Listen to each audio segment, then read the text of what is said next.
Hey everyone, it's Sevy. Shenzhou Luofu's superstar streamer Guinaifen is here to join the growing squad of damage over time Nihility units. In time for her fabulous debut, this guide will cover her kit and traces, Eidolons, best relic and light cone builds, team synergies, gameplay tips, and more to maximize her fiery potential. But first, if you're not that familiar with how damage over time or DoT works, I highly recommend checking out my guide that focuses on that very topic, covering how its damage is calculated, what the differences between break and normal DoTs are, and so on. This will help you give a good foundation on understanding and utilizing DoT units like Guinaifen herself. Anyway, let's get this going. Guinaifen is a 4-star Fire Nihility unit with a burn-focused playstyle that also applies a vulnerability debuff, so she's sort of a hybrid between a damage dealer and team support role. It's a fairly simple but quite useful kit, so let's review her explosive abilities and see what she offers. Guinaifen's skill deals fire blast damage and has a 100% base chance to apply a burn DoT that lasts for 2 turns to all targets. You'll notice that her DoT multiplier is significantly higher compared to her other base multipliers. Aside from her skill, another way to apply her burn is through her single target basic attack after unlocking her Ascension 2 ability. With her burn application being available in her basic attack and skill, Guinaifen has the potential to rely more on her basic attacks for applying or refreshing burn while simultaneously generating skill points for your team, which is a great utility to help with team SP management. Then her ultimate sounds the alarm to summon these murderous D-Tings, which deals damage to all enemies and also instantly detonates burn DoTs for a huge portion of its original damage. This can detonate both break and non-break burns, whether it was inflicted by herself or another ally. Even equipment or simulated universe effects that apply burn will count. Having the enemy take burn damage is important to her playstyle because whenever they do, there's a 100% base chance to inflict the Fire Kiss debuff for 3 turns. This is a vulnerability type debuff that directly multiplies the damage an affected enemy receives. At C0, Fire Kiss can stack up to 3 times. So when the enemy takes their turn while being burned, that triggers Fire Kiss. If I also use her ultimate or even Kafka's abilities, that will also apply Fire Kiss from the burn detonation. Interestingly, burn effects from other allies can actually apply Fire Kiss too, as long as Guinaifen is on the field. With multiple burn applications, that can result in faster ramping of Fire Kiss stacks. This Fire Kiss multiplier also increases all types of damage received, not just DoTs. Because of that, Guinaifen gains potential synergy even outside of DoT-focused teams, as she can amplify the damage on multiple targets. As you can imagine, her playstyle is about using either her skill or basic attacks, depending if you're targeting one or multiple enemies, to burn them and stack Fire Kiss, then use her ultimate for additional burn detonation. It's more or less a straightforward gameplay loop. Regarding her energy and rotations, her ultimate will generally have a 5-turn recharge time. While it might seem long, it's fine since her ultimate isn't really a must-use part of her kit. She can maintain burns and stack Fire Kiss consistently even without fast ultimate recharges. If Kafka is already there to detonate DoTs, then all the more convenient. More so, Guinaifen using her basic attacks more despite having lower energy generation will provide a steady source of skill points for the team, which is a good trade-off. Unlocking her 4th Eidolon does provide more energy sources and could more likely enable a 4-turn ult rotation even without an ERR rope, provided you trigger enough burns and get some added energy from external sources.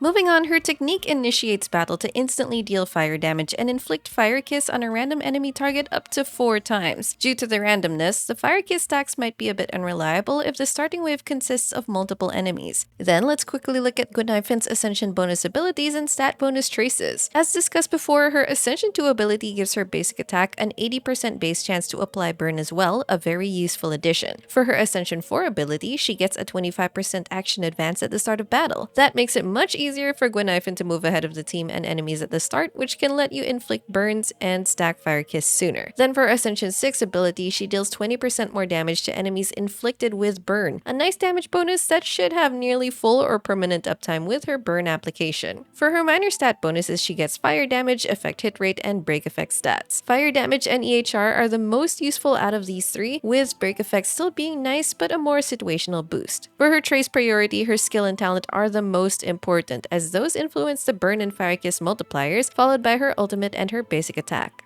Moving on, Guinaifen's Eidolons actually have a lot of good utility in them, adding meaningful upgrades for both her damage dealing and support functions. E1 makes her skill have a 100% base chance to reduce the enemy's effect resistance by 10% for 2 turns. This will help your entire team's debuff application chances and lowers the EHR stat needed for every teammate. It's another great boost to her support utility. For E2, using her basic attack and skill increases the base damage multiplier of an enemy affected by burn by 40%, essentially a dot damage boost. Note that she has to attack an enemy affected by her burn first to apply this increase. E3 increases her skill and basic attack levels. With E4, every time a burn from Guinaifen is triggered, she regenerates 2 energy. There's no limited amount of times this can trigger as well, so more enemies to burn means more energy gained from this, and Kafka or Guinaifen detonates will also trigger this. It's a nice boost to her energy generation that, in the right scenarios, will shorten her ultimate recharge time by a turn, which you can refer back to the energy section for. E5 increases her ultimate and talent levels. And lastly, E6 increases the stackable Fire Kiss count by 1. This further increases the maximum damage increase multiplier on enemies, which consequently helps the entire team's damage output, making this a fitting final Eidolon to boost both her damage and support potential. While these are very nice additions, remember that you should be very careful when sniping 4-star copies, especially when your pity is at risk. If you can't risk getting her Eidolons, don't worry, as there will still be plenty of chances down the road. Now let's go through her relics, starting with her stats. For her body piece, you want either EHR or attack percent, depending if she still needs a lot of EHR. A general EHR goal I recommend is around 60 to 70% for very reliable to guaranteed application of both her basic attack and skill, even versus high-level enemies. When you have her E1, she can reduce the enemy's effect resistance by 10%, which lowers everyone's EHR requirements. But E1 does have 100% base chance to apply, so you can still go with 60 to 70% EHR on Guinaifen to be safe, but if you're willing to risk a slightly lower chance, you could try lowering Guinaifen's EHR to around 50% in exchange for other useful stats. Trying to guarantee her basic attack's burn application will require a very high EHR stat to the point of being impractical, so just having high application reliability is more than enough. Then for her feat piece, speed is highly recommended for better turn frequency, which can let her generate energy faster, generate skill points for your team, and more reliably maintain the burn up time on enemies. If you have Asta in the team and other speed buff sources, then attack can be an option.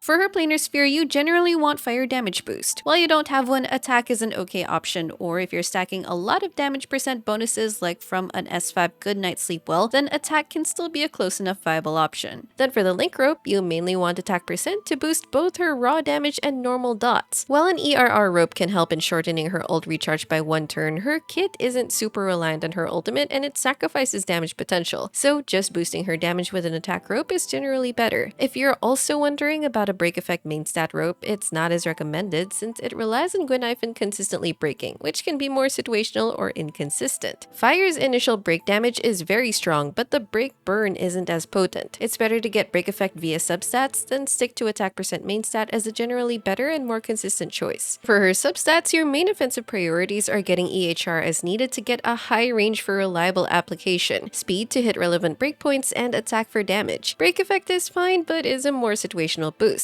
Effect resistance can also be welcome to help prevent crowd control debuffs. Then for her relic set options, the best is a 2-piece combo of fire damage, attack, or speed sets, until we finally get a relic set that's more tailored to dots. These offer useful set bonuses while giving you a lot of flexibility to choose pieces with the right main stats and best substats. The 4-piece musketeer could still be fine for the speed and attack bonuses, and since you get pieces as random loot rewards. If you're wondering about the 4-piece firesmith set, it isn't as effective and worth farming for her. The 4-piece bonus only buffs the user's raw skill damage, not the dot, and it gives a small boost to the next fire attack whenever she uses her ultimate, which won't get used frequently enough. Ultimately, 2-piece combos give more flexibility and potential for better stats while being easier to farm. As for the planar ornaments, there are a couple of choices. The Space Healing Station is a great option for its large attack bonus to boost both her dot and non-dot attacks. In the same world is the Fleet of the Ageless, which has a lower but team-wide attack buff that balances it out. This also stacks even with multiple users in the team. Hitting their 120 speed requirements will be easy for Guinaifen too. Another is the Pan-Cosmic set, which gives EHR and an attack bonus based on the user's EHR stat. While it gives useful stats, it's unfortunately not as efficient to farm since it shares a world with a Celestial Differentiator, a pretty unwanted set. Lastly, if you're using her as a support in a non-dot team, the Broken Keel set can still be an option for its team-wide crit damage bonus to buff the team's main DPS. However, you'll have to get a total of 30% effect resistance to trigger this effect, so that's subject to your relic luck. Moving on to light cones, two of the most accessible free-to-play options are from the Forgotten Hall and Simulated Universe shops. A 4-star one is Fermata, which you can get and easily superimpose from the Forgotten Hall shop. It gives a permanent break effect bonus and a conditional universal damage bonus if the enemy has shock or wind shear, which is easy with Kafka or Sampo. Alternatively, the 5-star free-to-play light cone is Solitary Healing. It has higher base stats, a break effect bonus, a dot damage increase after the user's ultimate, and an energy gain after defeating an enemy inflicted with the user's dot, which lets you get potentially faster ultimate cycling. At equal superimpositions, Fermata and Solitary Healing are very close, so you can generally prioritize which you have the currency to refine for, assuming you don't have another option. But you might already be reserving your Herta Bond currency for other light cones in the Simulated Universe shop. The Destruction and Hunt light cones are especially good value, so those might be a higher priority for you. But onto the gacha options. Eyes of the Prey is a really helpful option if you're lacking a lot of EHR substats from your relics, which makes stat building easier for Guinaifen. It also gives a damage boost for dots only, which for her is well utilized. Next, Resolution Shines as Pearls of Sweat is a very good team option. It has a chance to apply a defense shred effect on hit, and since Guinaifen can hit multiple targets with her skill and ultimate, that means simultaneous debuffing. It results in lower personal damage, but increases your entire team's damage instead. However, it's quite unreliable at low refinements due to the low base chance application, so you preferably want to use it at higher superimpositions. And finally, for very high personal damage potential, there's Good Night and Sleep Well. It gives a universal damage boost for every debuff applied on the enemy, maxing at 3 stacks. Counting Guinaifen's Fire Kiss and Fire DoT, that's already 2 debuffs covered. At S5, that 72% max bonus makes it a whopping damage buff. The standard 5-star Nihility light cone in the Name of the World is a decent option with high 5-star base stats and damage boost to debuffed enemies. However, it applies the attack and EHR bonuses only to the skill attack, so it won't raise the application chance of her Fire Kiss and basic attack burn. It's an okay stat stick, but generally at par or even overtaken by superimposed 4-star light cones. Now let's discuss Guinaifen's team comp synergies and considerations. To recap her team contributions, Guinaifen's role is of a hybrid dot DPS and team support. Her abilities have both single and multi-target burn applications, and she can function as a good SP generator. Thanks to her Fire Kiss debuff amplifying both dot and non-dot damage, she'll also have good utility even outside dot teams. So the first team template you'd expect Guinaifen in is with a Kafka DoT team. Kafka detonates any type of dots with her abilities, and with Guinaifen, whose Fire Kiss stacking relies on triggering burn, Kafka can help expedite that process. If you're considering her versus other dot units, a big consideration is of course elemental counters, so Guinaifen is generally more effective versus fire weak enemies. But what I really like about her kit is that unlike Luca and Sampo's vulnerability debuffs being tied to their ultimates, Guinaifen's is just tied to her burn trigger stacking the debuff and is flexible between single and multi-target application, which makes her much easier to manage. And while she can speed it up with her ult detonating burn, Kafka easily takes care of that already. The team will have Kafka plus Guinaifen, a survival support, and a flex slot that could accommodate a support unit or another dot DPS. Among the Harmony units, Asta's a highly recommended support since she gives a huge attack buff while buffing everyone's speed, which results in faster detonations for Kafka and just overall faster turns for everyone. She also has a built-in burn application which complements Guinaifen's kit. Tingyun and Bronya can also work to an extent as they still have relevant buffing utilities, though be mindful of their single target oriented abilities. Remember as well that dot teams won't appreciate crit buffs as much since dots cannot crit, so attack and damage bonus buffs are more preferable. Then for Nihility, Silverwolf and Pela are great choices as dots benefit from defense shredding too. The biggest difference to consider is that Silverwolf can implant elemental weaknesses but is a single target debuffer, whereas Pela has AoE defense shredding which can be more advantageous in multi-target combat. If you want to go for another dot focused unit, your choices are Sampo, Luca, or Serval, and it's largely up to your personal preference, enemy elemental countering, and what's available in your roster. You can still technically run dot teams without Kafka, and in Simulated Universe when you're stacking up so many Nihility Path blessings, dot teams can still be crazy strong. Of course, their combat potential is much more reduced without access to Kafka's dot detonations. Then for a non-dot team, she basically fills in the main role of increasing your team's damage output and generating SP. Her multi-target fire attacks can help break fire-weak enemies faster, and with her E1, she can reduce the enemy's effect resistance to make it easier for allies who also have base chance abilities. Particularly, she'll be an interesting teammate for Himeko and Hook, since they have abilities that buff their damage when attacking enemies with burn. However, since you don't want to build them with EHR as much, their chances to apply burn are fairly low, so instead you could have Guinaifen take care of that burn application. And if if Himiko or Hook do get lucky enough to apply burn, then that can help Fire Kiss stack a bit faster, and Guinaifen can also detonate them. Finally, here are some general observations with Guinaifen's auto-battle performance. While it does the job, it's not that efficient with balancing the usage of skill and basic attacks in multi-target scenarios. From what I can see, it seems that she's programmed to try to apply burn on all the enemies, which her skill's blast application is the easiest method to do so. But even if the main boss is already burned, if they summon new minions that aren't burned, then Guinaifen will try to use her skill to apply burn on everyone, even if you really wouldn't need to. It's also possible that you could still just basic attack on the biggest threat, and you'd much rather generate the skill point. I noticed in some cases too that even if all the enemies still have her burn application, she would still opt to use her skill. Due to this behavior, this can lead to worse SP management and negate one of her biggest advantages of being an SP positive unit. She's also programmed to use her ultimate as soon as it's ready, but it doesn't really care if the enemy is burned or not. There might be some cases where it's wasted because there's no burn to trigger and apply Fire Kiss, nor will the ult break the enemy to apply burn. It also doesn't care how many enemies there are left, so it can also cause her to ult when there's only one enemy remaining in a wave before a bigger boss fight, which is a huge waste. That being said, she'll mostly be fine in easy enough auto battles, but in hard content where SP management is more important, Auto Guinaifen plus potentially other allies with similarly poor SP management can make the fights much more slower than they have to be.